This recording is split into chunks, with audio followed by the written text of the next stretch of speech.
ପିଲାମାନେ welcome to our YouTube channel study with ଜବ୍। ତ ପିଲାମାନେ ଆଜି ଆମେ ପଢିବା ତୁମ ଝରଣା ବହିର ପାଠର ନାମ ଦେବ ପିଲାମାନେ ଆମ କାମ। ପିଲାମାନେ ଆମ ନିଜର କାମ।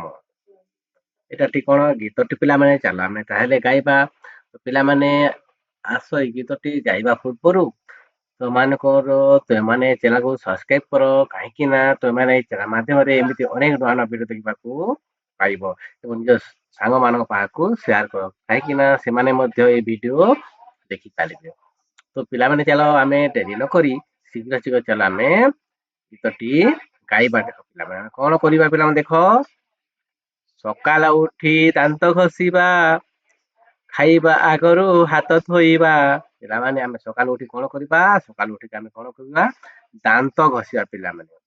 ତାପରେ କଣ କରିବା, ଖାଇବା ଆଗରୁ ହାତ ଧୋଇବା ପିଲାମାନେ। ଖାଦ୍ୟ ଖାଇବା ଭାତ ଖାଇବା ଆଗରୁ ଆମେ କଣ କରିବା, ହାତକୁ ଆମେ ସଫା ରଖିବା। ଠିକ ଅଛି, ଦେଖ ଆସନ ଉପରେ ବସି ଖାଇବା, ନଳକୂପ ପାଣି ପିଇବା। ପିଲାମାନେ ଆମେ ଗୋଟିଏ ଆସନ ଦେଖ ପକେଇକି ଆମେ କଣ କରିବା, ଖାଦ୍ୟଟି ଖାଇବା ପିଲାମାନେ ଓ ଆମେ ସବୁବେଳେ କୋଉଠି ପିଇବା, ଏ ନଳକୂପର ପାଣି ପିଇବା। ଦେଖ ଗରମ ଗରମ ଖାଦ୍ୟ ଖାଇବା, ନିୟମିତ ଆମେ ନଖ କାଟିବା ପିଲାମାନେ।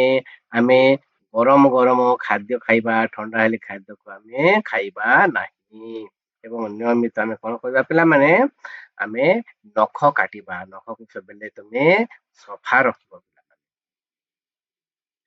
ସଫା ସୁତୁରା ଜମା ପିନ୍ଧିବା, ସୁନ୍ଦର ଦିଶିବା, ସୁସ୍ଥ ରହିବା। ତ ପିଲାମାନେ ଆମେ କଣ କରିବା, ସବୁବେଳେ ଆମେ ନିଜ ଡ୍ରେସକୁ ଆମେ ନିଜେ କଣ କରିବା, ସଫା କରିବା।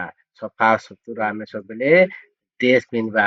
ଆମେ ଯଦି ସଫା ସୁତୁରା ଡ୍ରେସ ପିନ୍ଧିଲେ କଣ ହେବା, ଆମେ ସୁସ୍ଥ ରହିବା ଏବଂ ସୁନ୍ଦର ଦିଶିବା ପିଲାମାନେ। ତମେ ଯଦି ସଫା ସୁତୁରା ଡ୍ରେସ ପିନ୍ଧିଥିବ ତାହେଲେ କେମିତି ଦେଖାଯାଅ ପିଲାମାନେ, ସୁନ୍ଦର ଦେଖାଯାଅ। ଠିକ ଅଛି ପିଲାମାନେ।